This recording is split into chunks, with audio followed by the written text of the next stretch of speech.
Hello everyone. Tourist family படத்தை கொண்டாடும் ரசிகர்கள் அப்படி என்ன இருக்கு வாங்க பார்க்கலாம். அபிஷன் ஜீவிந்த் இயக்கத்தில் சசிகுமார் ஜோடியாக சிம்ரன் நடித்துள்ள டூரிஸ்ட் ஃபேமிலி ரெட்ரோ படத்திற்கு போட்டியாக வெளியாகி இருக்கு.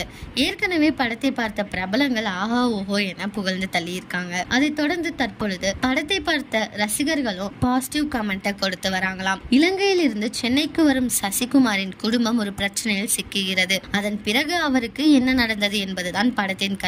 இதை இயக்குனர் திரைக்கதை வடிவில் கொடுத்திருக்கும் விதம் தான் இந்த பாராட்டுகளுக்கு காரணம் அப்படின்னு சொல்லியிருக்காங்க. இப்படி எல்லோரும் கொண்டாடும் அளவிற்கு படத்தில் என்னதான் இருக்கு என்பதற்கான 5 காரணங்களை பற்றி இங்க பார்க்கலாம். முதலாவதாக, படத்தில் நடித்திருக்கும் அனைவரும் சிறப்பான நடிப்பை வெளிப்படுத்தி இருக்காங்க. அதில் சசிகுமார் வழக்கம் போல இப்படி ஒரு நல்லவரா என கேட்க வச்சிருக்க. அயோத்தி படத்திற்கு பிறகு ஒரு நிறைவான கதாபாத்திரத்தில் அவரை பார்க்கலாம். அவருக்கு அடுத்ததாக சிம்ரன் அழகான குடும்ப தலைவியாக அனைவரையும் கவர்ந்திருக்காங்க. ஆனால் இவர்களை ஓவர்டேக் செய்யும் அளவிற்கு இருக்கும்படி குட்டி பையனின் நடிப்புதான். இரண்டாவதாக, பையனாக வரும் கமலேஷ் அசத்தி இருக்காங்க. அவர் வரும் ஒவ்வொரு காட்சியும் சரவடியாக இருந்திருக்காம். நிச்சயம் இவருக்கு இனி அடுத்ததாக வாய்ப்புகள் குவியும் அப்படின்னு சொல்லிட்டு இருக்காங்க.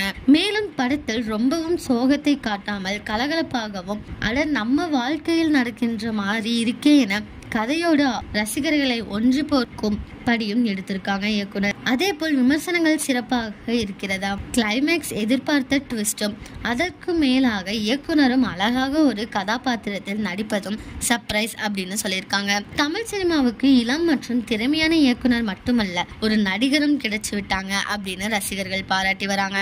ஆக மொத்தம் மாசத்துக்கு ஒரு தடவையாவது இந்த மாதிரி படங்கள் தமிழில் வர வேண்டும் அப்படின்னு ஏங்க வைக்கிற அளவுக்கு டூரிஸ்ட் ஃபேமிலி அமைஞ்சிருக்கா. இந்த படத்தை யாரெல்லாம் பார்த்துட்டீங்களோ அவங்களாம் கமெண்ட்ல சொல்லுங்க. இதே மாதிரி லேட்டஸ்ட் சினிமா நியூஸ் அப்டேட்க்கு இந்த சேனலை சப்ஸ்கிரைப் பண்ணிக்கோங்க.